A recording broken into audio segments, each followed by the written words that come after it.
When last we met, we were talking about conditionals. The if P then Q kind of a structure. We're going to get into logical equivalences.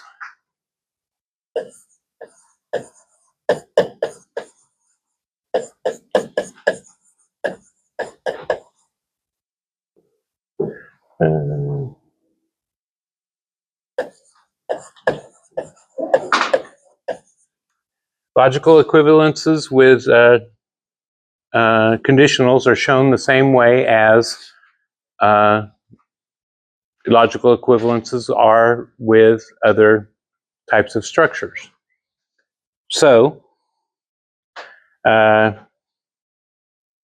you construct the truth tables for both expressions and compare the final result of both expressions to see if they are equivalent. Take the following statement.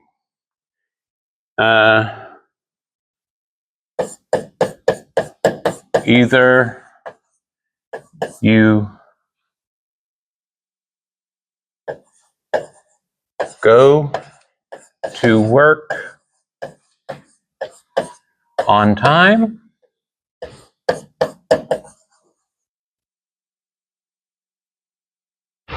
or you're fired. Seems reasonable.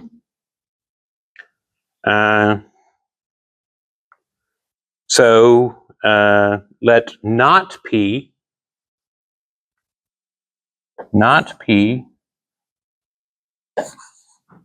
equal this is you get to work on time.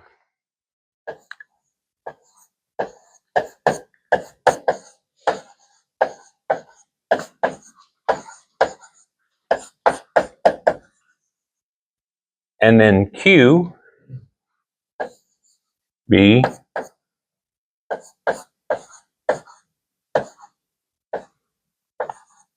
you're fired. Okay.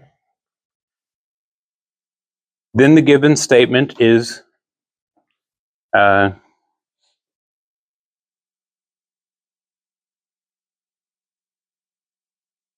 P or not P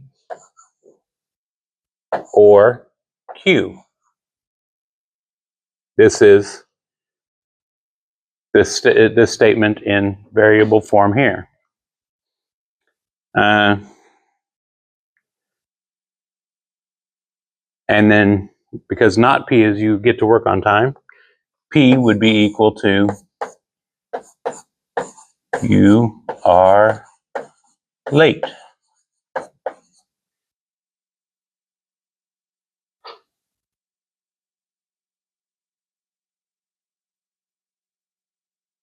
So you can say if P, then Q.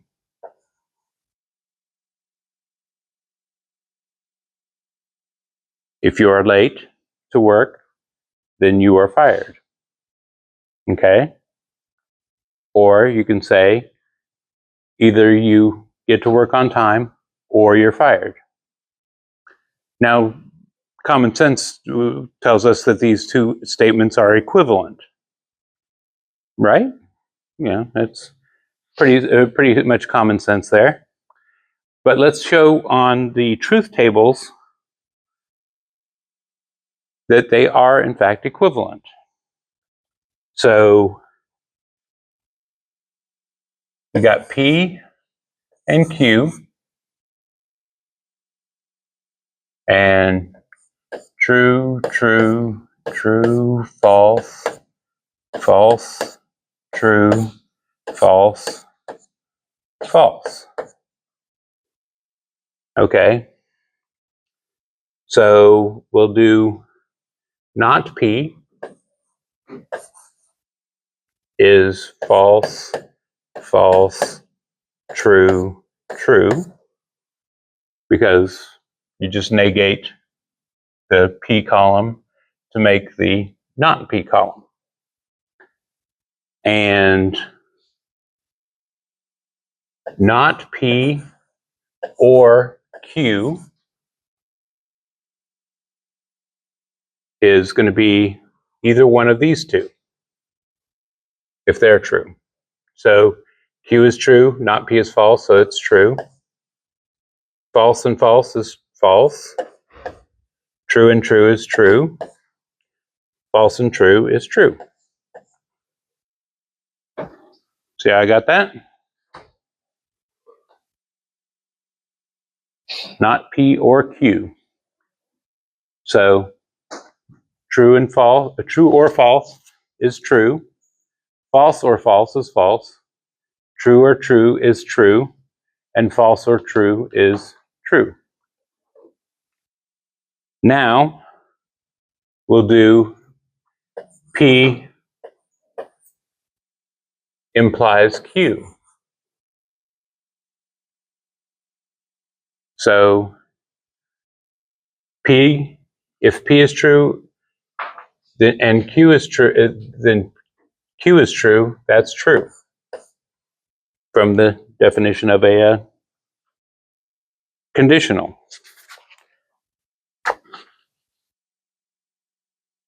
True and false. True implies false. That's false. False implies anything is true. Vacuously true. Or true by default. So you have true and true, false and false, true and true, true and true. So they are in fact equivalent expressions. Take the content out of the argument and just use variables, and you can demonstrate equality that much easier. Yeah. P implies true. False, so false implies true, it'll be true. That's true, yes. False implying anything is true. That's the one. That's the one little thing that can be hard to get your head wrapped around, and try, because it doesn't really match up with common sense as well as the other concepts in the class.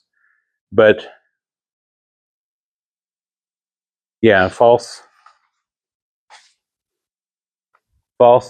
implies true is true, and false implies false is true. So these two here are equivalent. So the expression not P or Q is the equivalent of P implies Q, regardless of what P and Q stand for. So you can substitute any argument, any values for P and Q, and the two will match up.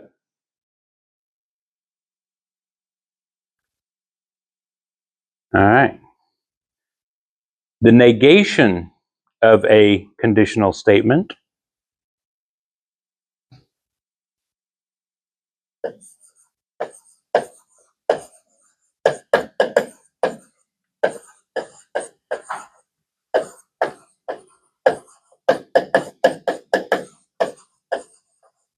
the negation of a conditional is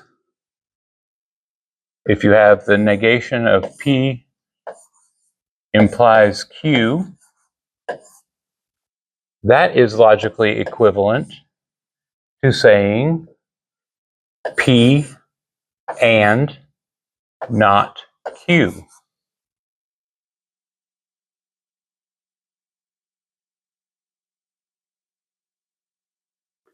This works because if P is true and Q is false, then the conditional is false. That is the only time the condition is false. So the negation is the condition that makes the conditional false. So we learned from the previous, from this, P implies Q is P or Q, not P or Q. So we can say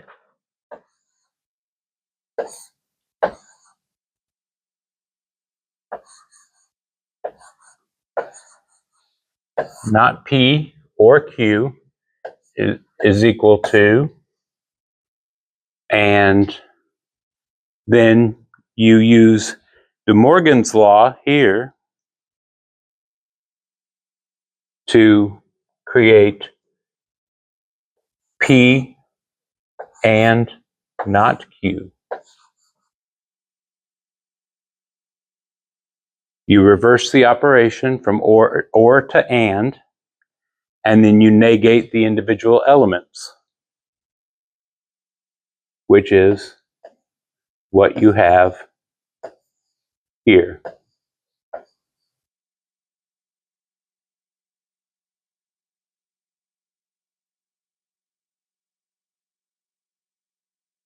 This is, you go ahead and put this on the board here.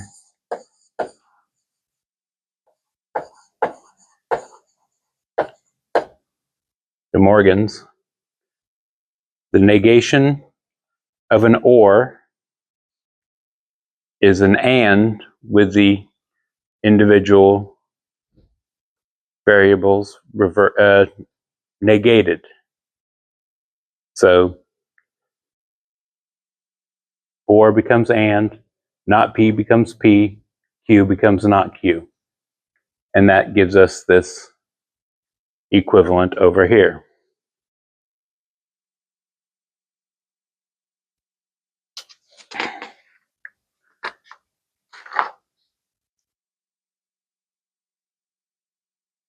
Okay, so let's give let's see an example here. Let's see here. If Sarah lives in Athens, then she lives in Greece.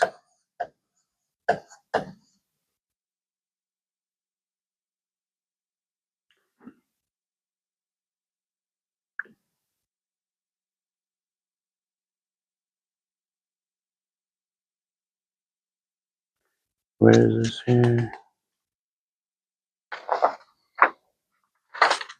What's the context here? Let's see here.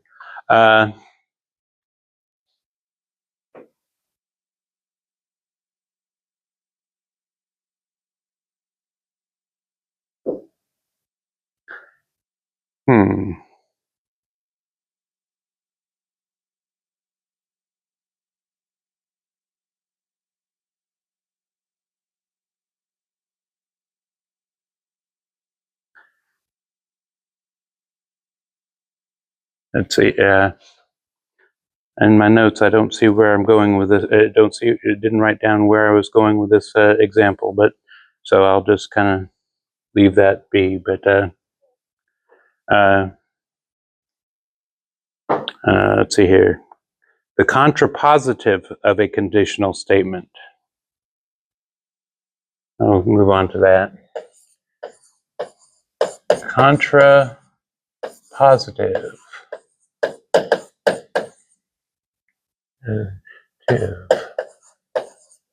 Can't spell. Of a conditional.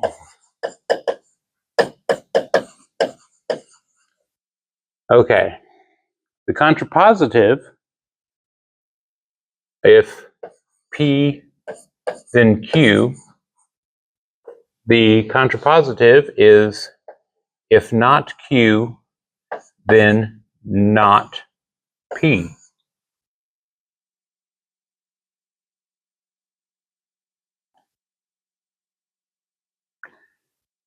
these are equivalent.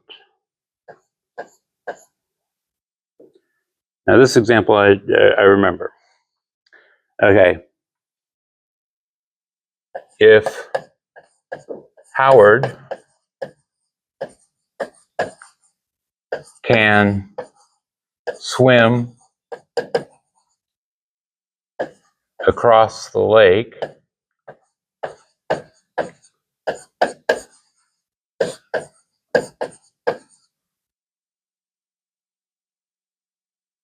Howard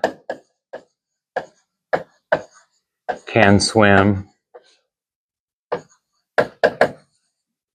to the island.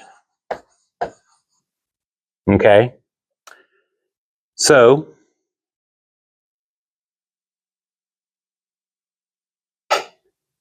P is can swim across the lake.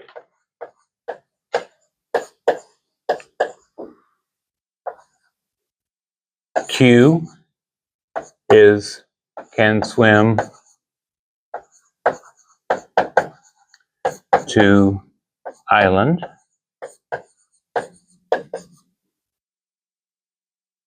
So the contrapositive would be Howard, if Howard cannot swim to the island,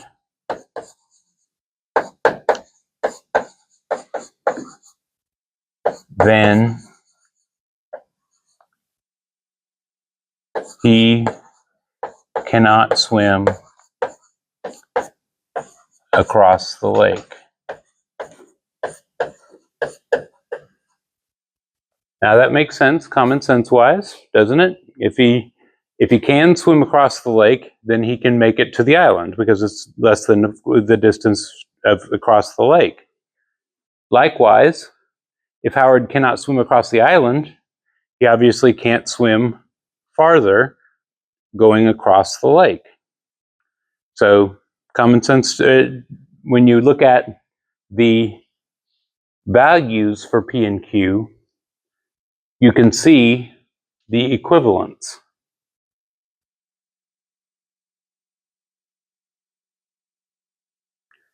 Let's try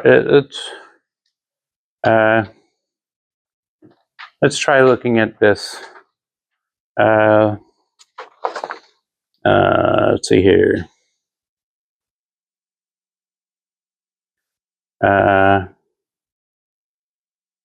Let's look at, see if we can, P implies Q. That is equivalent to not P or Q, right? From previous. And the contrapositive is not Q implies not P. That would be Q or not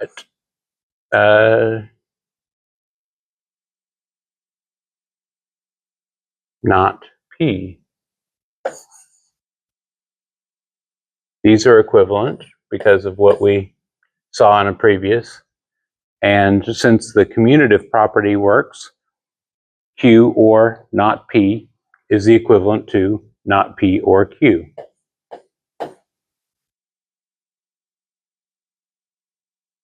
So the contrapositive is equivalent to the original conditional.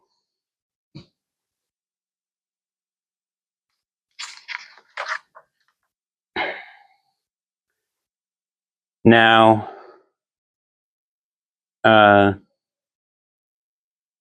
There are two other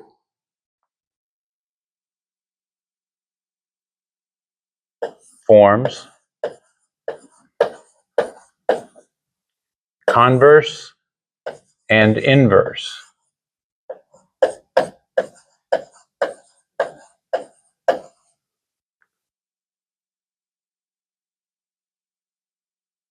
If P then Q,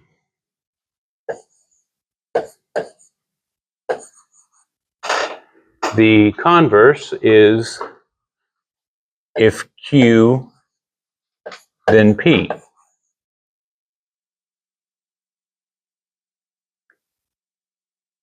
The inverse, that's the converse,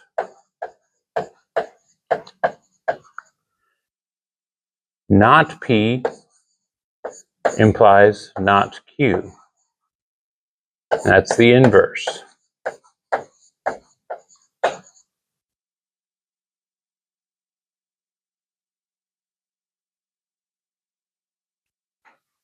Now the converse is just swapping around the P and the Q, and the inverse is the contrapositive of that. So the converse and the inverse are equivalent. But they are not the equivalent to this. They are not equal to the original conditional.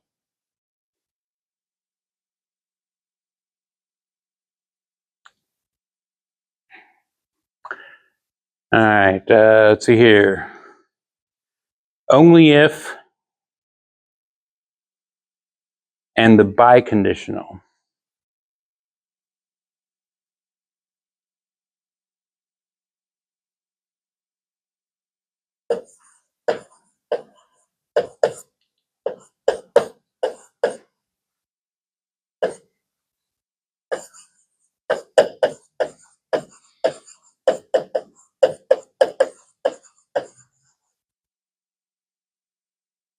All right. P only if Q means if not Q, then not P. This is also if not Q, then not P, and it has the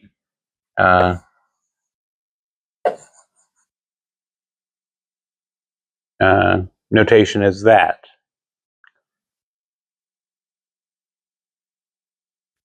So definition: given statement variables P and Q, the biconditional of P and Q is P if and only if Q, and is denoted by the double arrow. It is true if both P and Q have the same truth values, and is false if P and Q have opposite truth values. The words if and only if are sometimes abbreviated IFF. So it's P, IFF, Q. If and only if.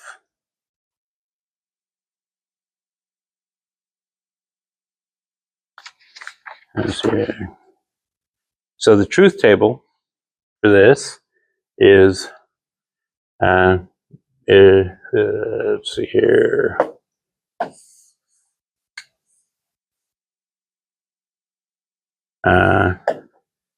P, Q, P, if and only if Q, true, true, true, false, false, true, false, false, true, false, false, true.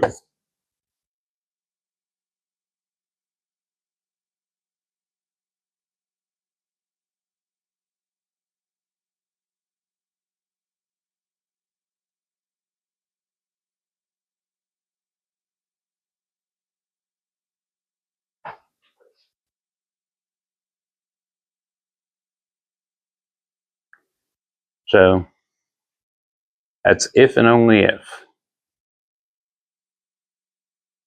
In order of operations, the biconditional is the same as the conditional. So use parentheses to isolate the conditionals and the biconditionals accordingly.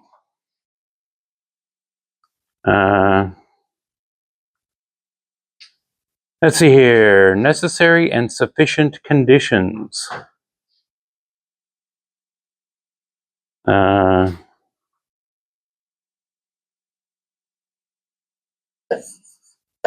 Necessary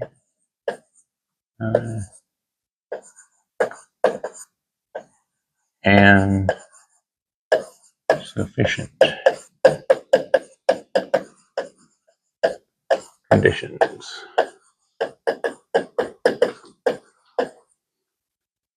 Okay. If R and S are statements, R and S,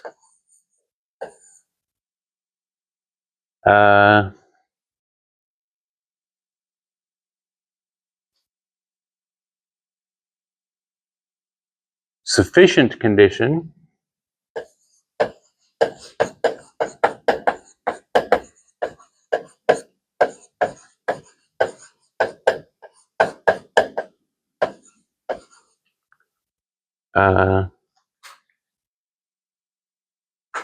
if R is a sufficient condition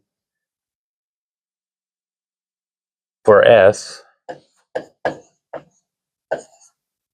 is saying if R, then S,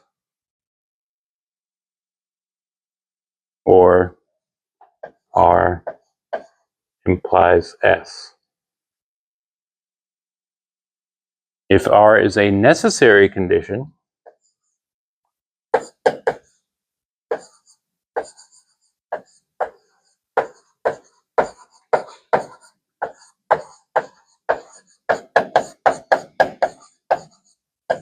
for S,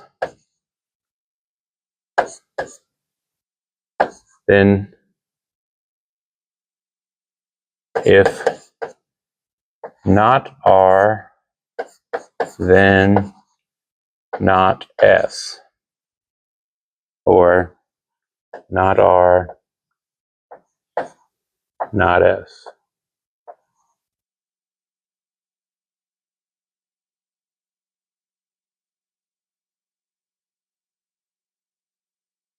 So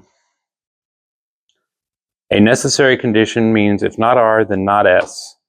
Sufficient condition is if R, then S.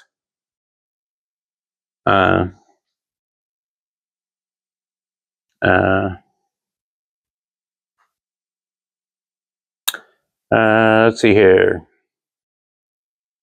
We'll go back to the contrapositive here. This is not the contrapositive, and it's not equivalent. So there is that. Let's see here. Okay, yeah, using this terminology, right? Use the contrapositive to restate this statement in two ways. George, attaining the age,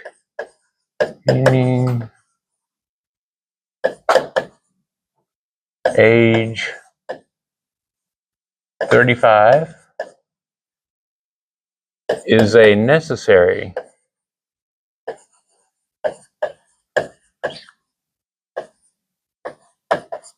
condition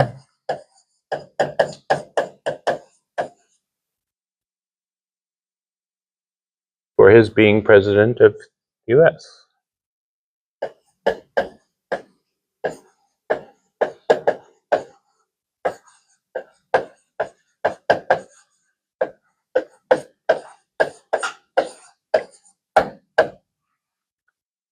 All right. So George is attaining age 35 would be R.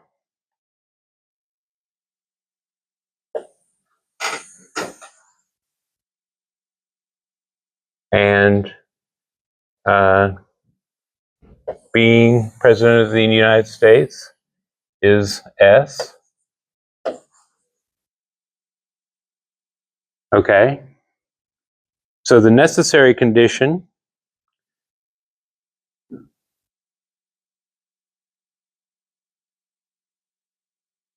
is being 35 for the statement being president. So using the contrapositive,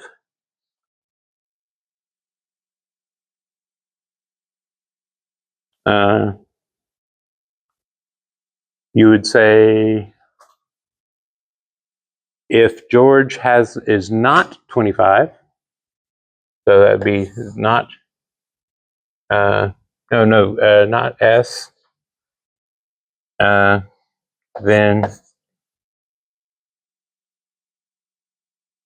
no, not necessary. It's necessary condition is if not R. So not R implies not S is for the necessary condition. Use the contrapositive of that. It would be S implies R, which would mean if he's president of the United States, he has attained age 20 or 35.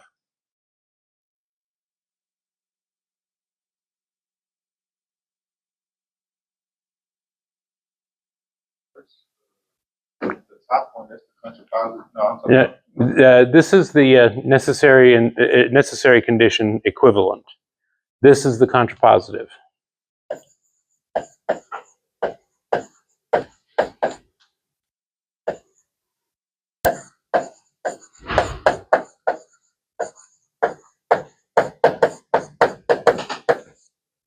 So the contrapositive is flipping the variables and negating them. But these are equivalent when it is a necessary condition. When the statement is a necessary condition. You can also say if George has not attained the age of 35, then he cannot be president.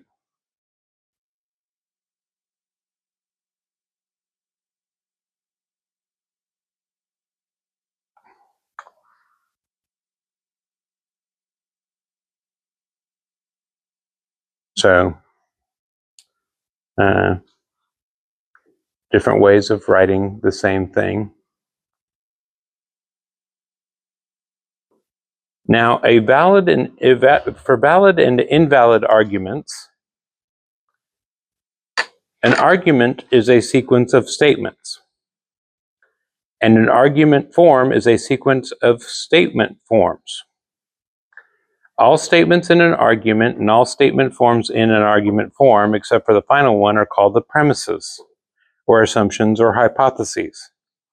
The final statement in a statement or statement form is called the conclusion.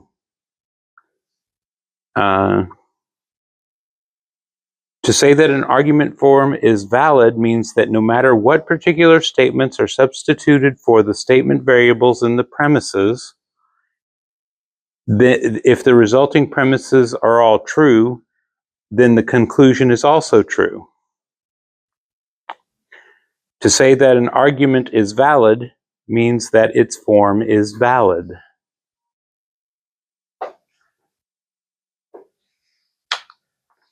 So, how do you test an argument for validity?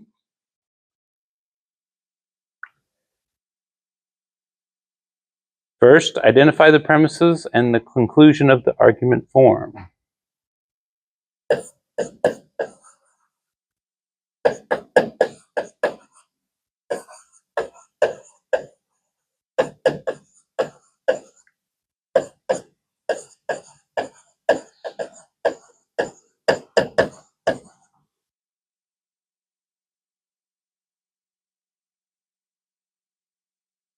Then construct a truth table.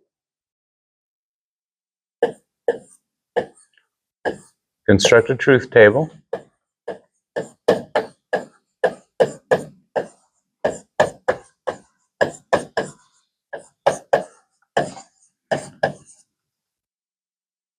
Of all showing the truth values of all the premises.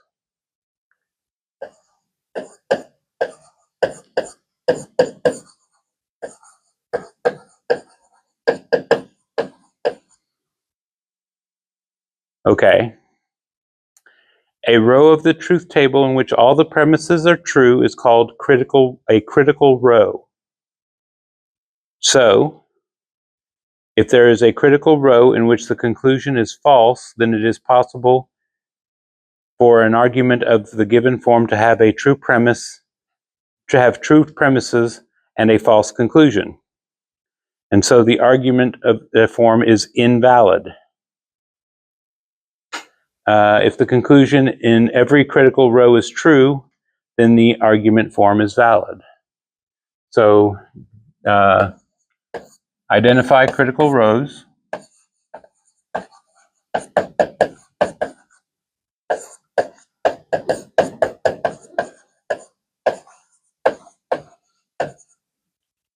And if they're all true,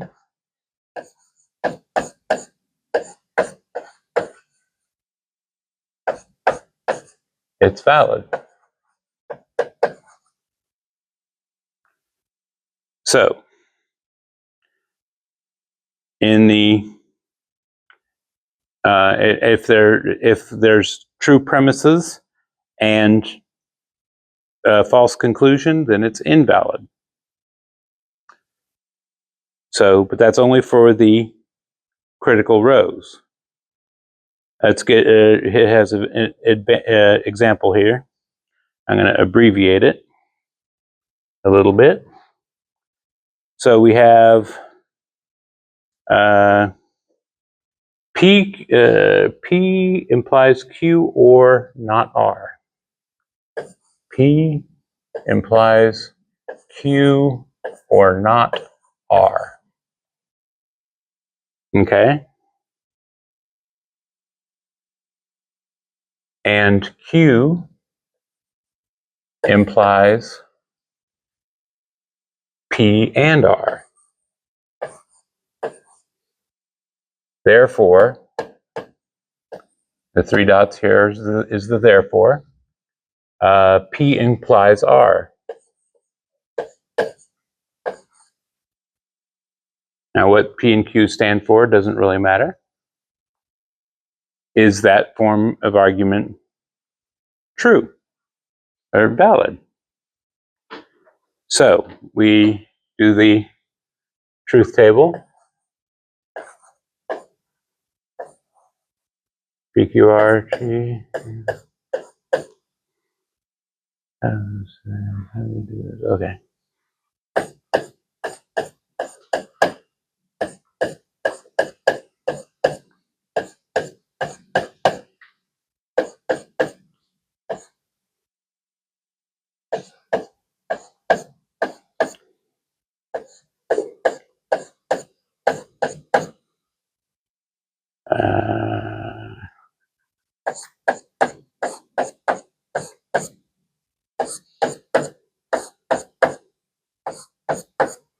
Okay.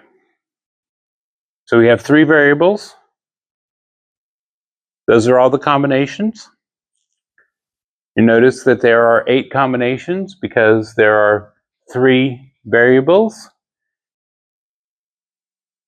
When you have X number of variables, you have 2 to the X number of combinations.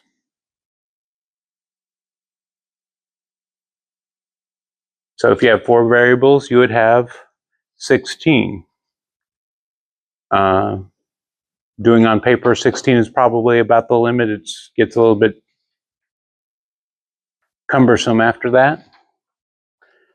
But anyway, so I'm going to skip the middle columns here, but you would do not R, Q or not R, P and R, and then P implies Q or not R, and Q implies P and R. So I'm going to just do the premises.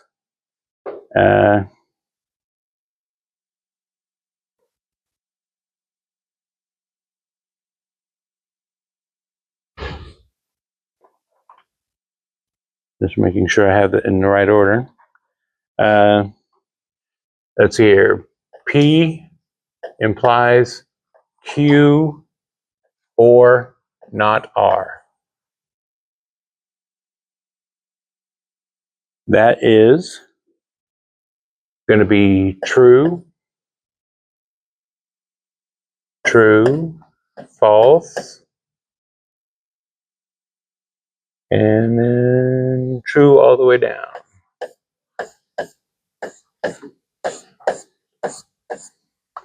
And then premise number 2,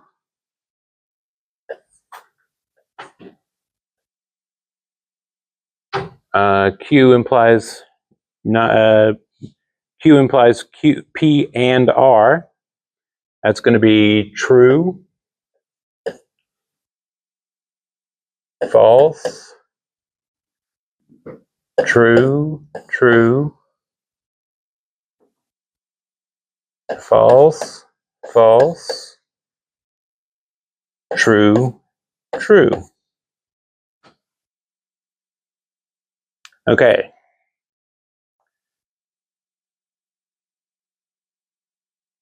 Those are the 2 premises. Let me go ahead and clear this up here.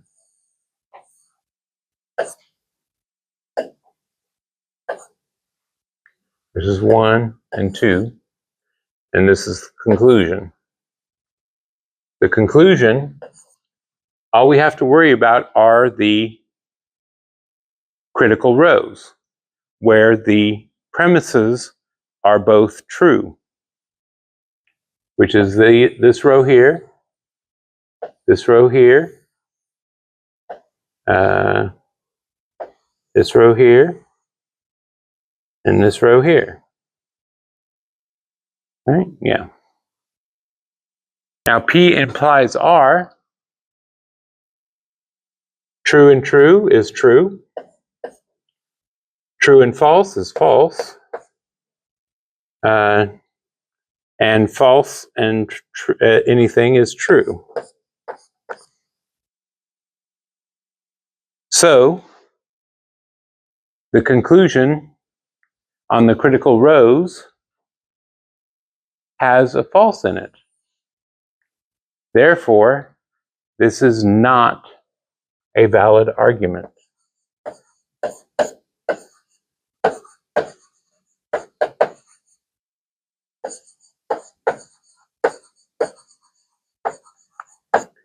Because there is a situation where the premises are true, but the conclusion is false.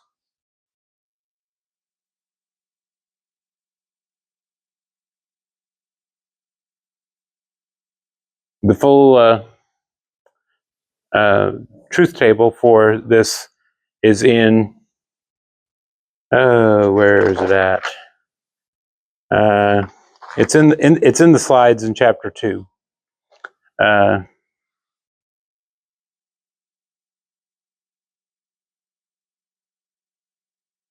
But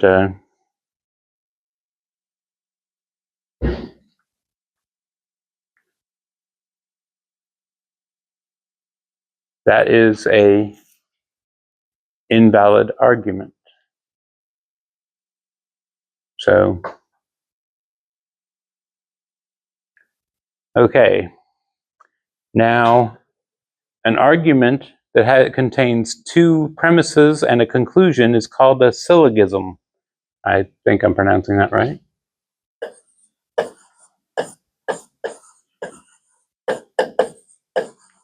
There is it one L. No, that's right. Yeah. Two premises and a conclusion.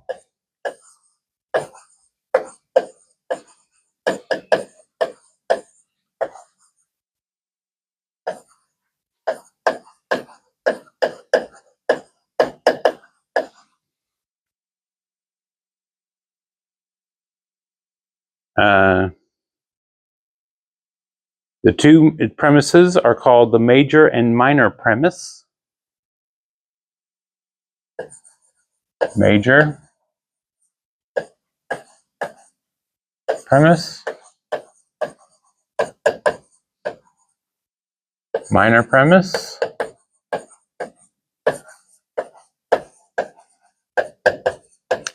and and therefore the conclusion.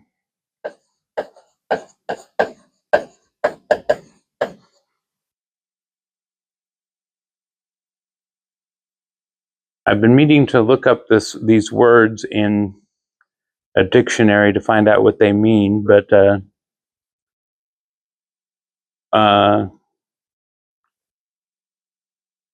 one type of syllogism has the form: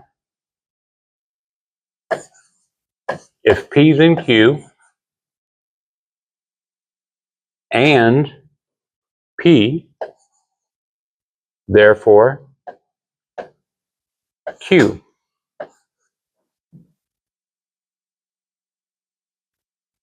If P is true, then Q is true. If that is true, and this is true, then this is true. Let's go do the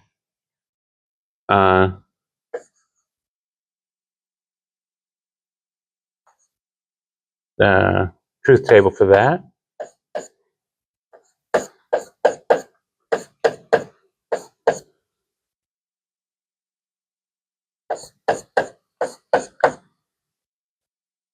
P implies Q. And let's see here. That's true. That's false. True and true. Okay, what are the critical rows? The two premises, just the first row. Because it is the only situation where P is true and P implies Q is true. And the conclusion, Q is also true. Therefore, this form is valid.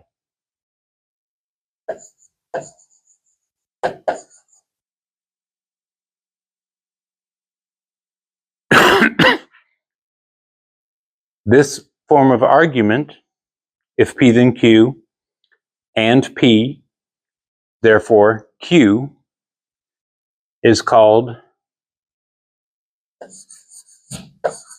I guess I want to look this up in a dictionary.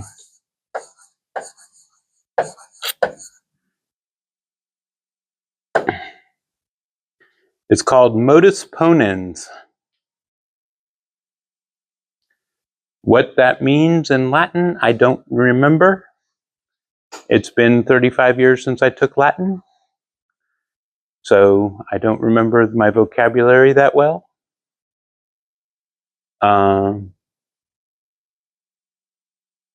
see if I can find a Latin English dictionary and look those words up and see what they actually mean, or if somebody has Google Translate handy. Is somebody poking around on the keyboard already? What you got?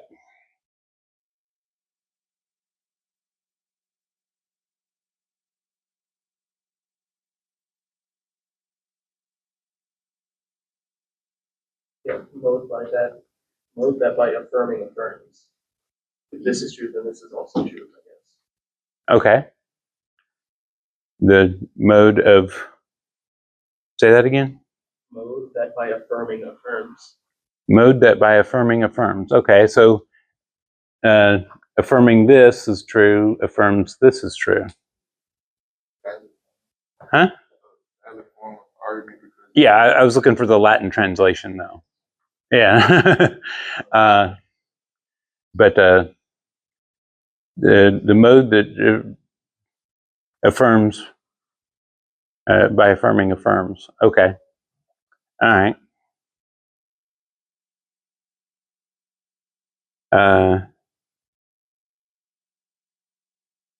Another famous syllogism.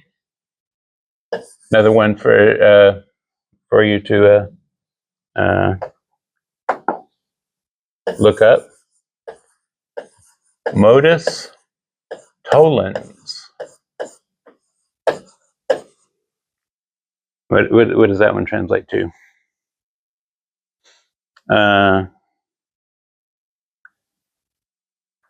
This is if P, then Q.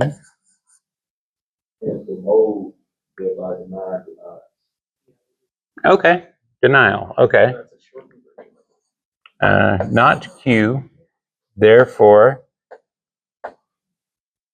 not P.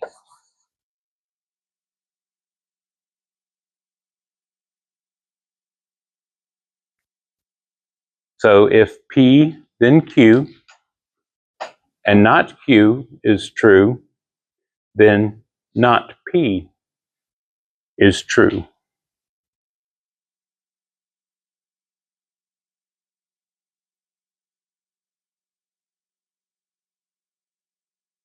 Looking at the P, Q,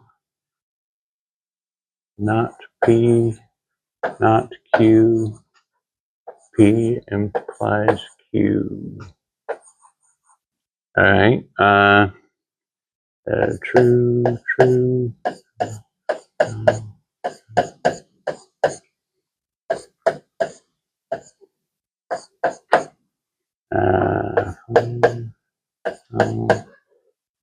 True, true.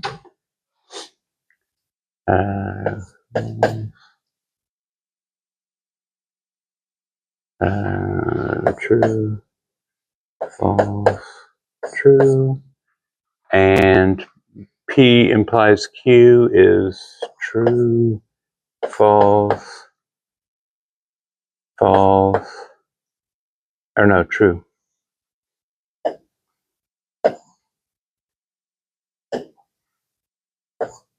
True, true. So your critical row here is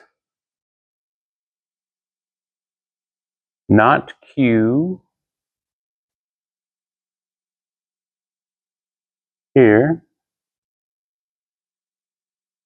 That's the only critical row because that's the only row that P implies Q and not Q are both true. And the conclusion, not P, is also true. So this is a valid argument form.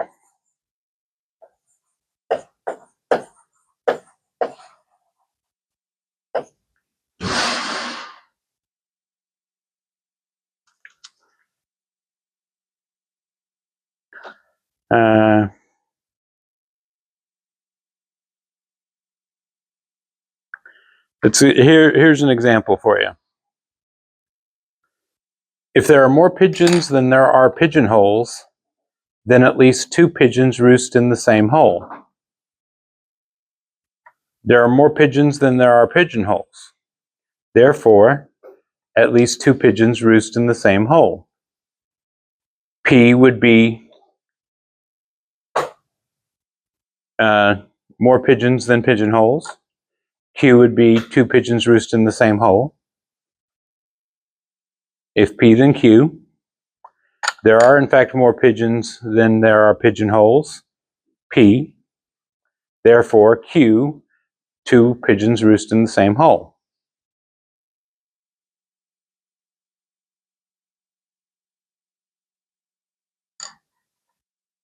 See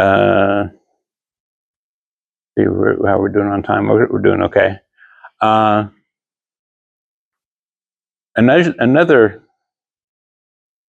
Some more valid argument forms. Generalization.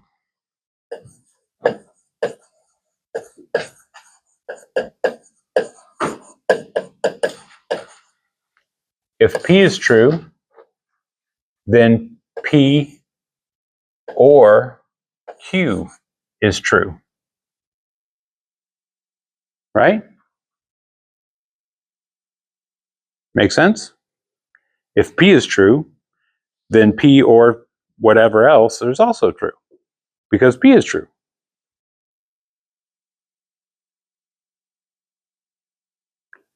Specialization.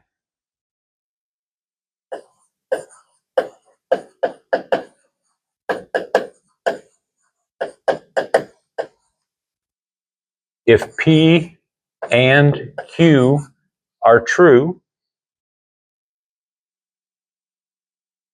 then P is true. Go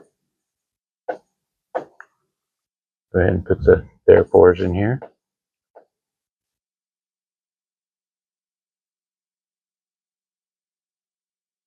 Because in order for the and to be true, they both must be true. Therefore, P is true. And you could also say Q is also true.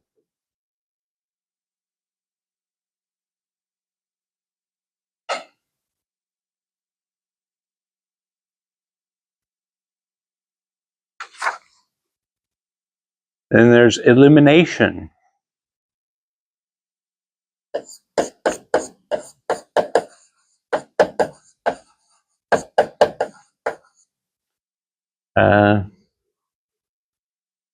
P or Q is true. Not Q, therefore P is true. Because the or statement is true, either P or Q has to be true, but Q is not true, therefore P must be true.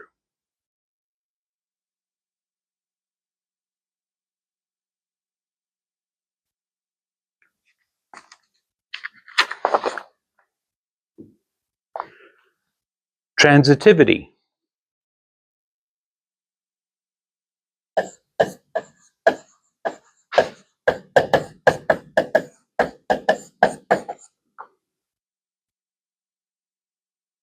If P then Q, if Q then R, therefore if P then R.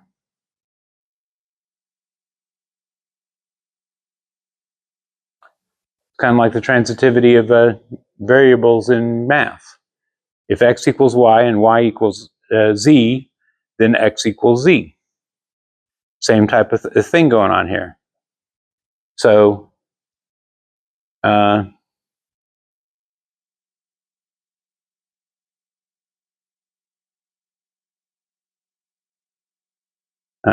chains of statements can be reduced to the first statement implying the last.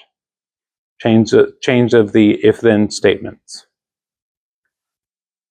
All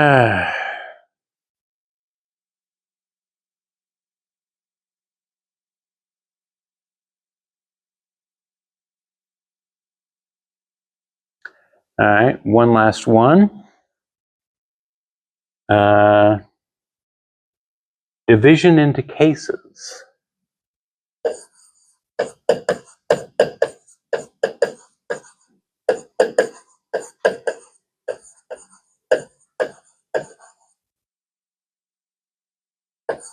P or Q.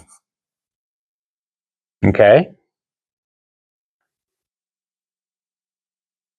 P, then R. Q implies R. Therefore, R.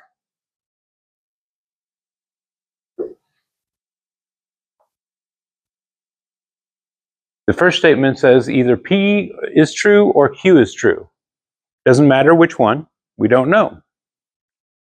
But one of these two statements are both true. If P is true, then R, then therefore R. Or if Q is true, Q implies R, therefore R. So it doesn't matter which one is true, P or Q, R is true with this valid form of argument. Okay, I think we have enough time for one good-sized example. Let's see here. Okay. It uses some of these. You're about to leave for class in the morning and discover that you do not have your glasses. You know the following two statements are true. If I was reading my class notes in the kitchen, then my glasses are on the kitchen table. If my glasses are on the kitchen table, then I saw them at breakfast. I did not see my glasses at breakfast. I was reading my class notes in the living room, or I was reading my class notes in the kitchen. If I was reading my class notes in the living room, then my glasses are on the coffee table. Where are the glasses? Okay. Let's see here. We'll make RK reading in the kitchen.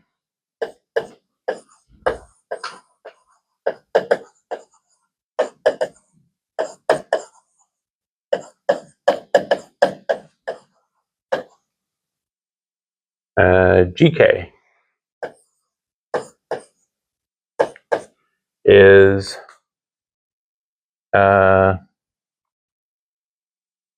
glasses on kitchen table. SB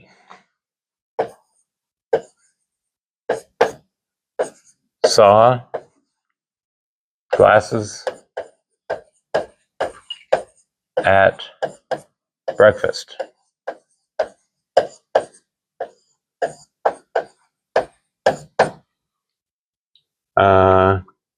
RL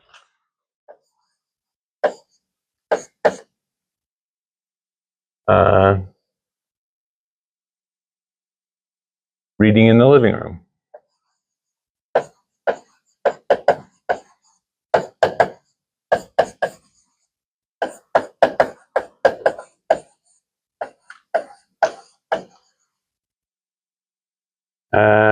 GC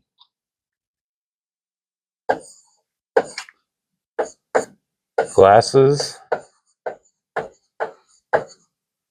on coffee table.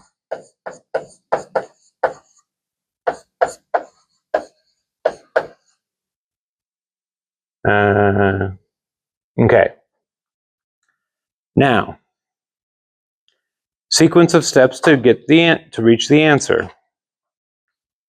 Okay. Going to keep this, but we're going to go to a clean board here. If RK, then GK.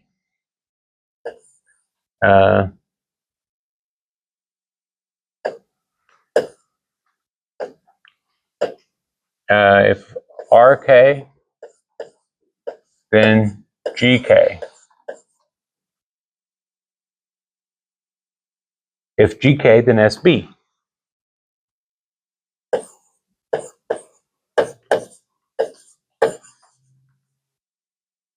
Okay. Therefore,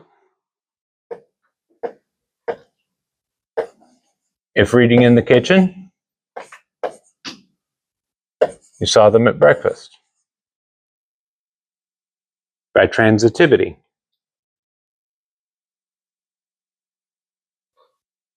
If RK, then SB, because of the conclusion here.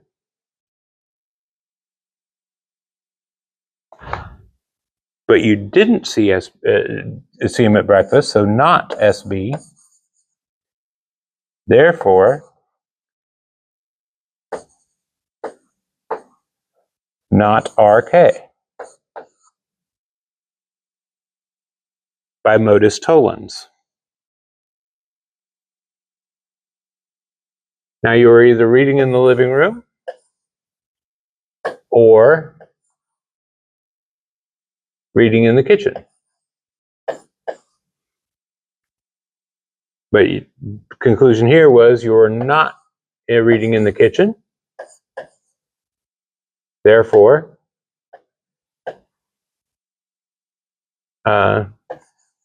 you're reading in the living room. By elimination.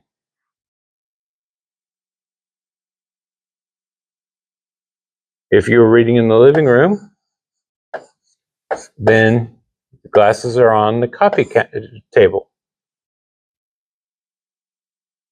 from the original premises, and RL from the previous argument. Therefore, glasses are on the coffee table by modus ponens. Therefore, the glasses are on the coffee table.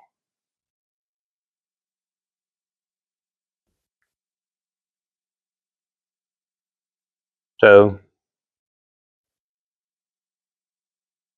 you string together arguments to solve problems and gain new knowledge and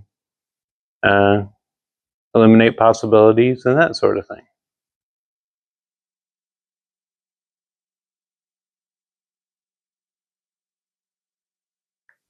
I think we have enough time for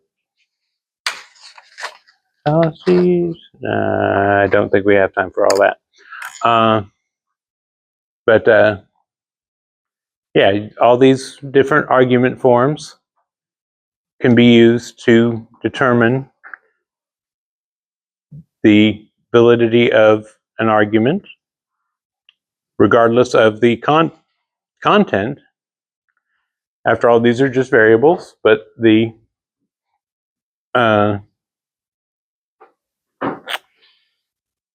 arguments lead to a valid conclusion.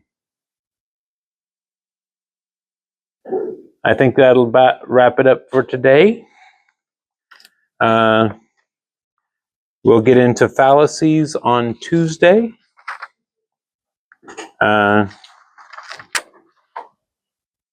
And continue on from there.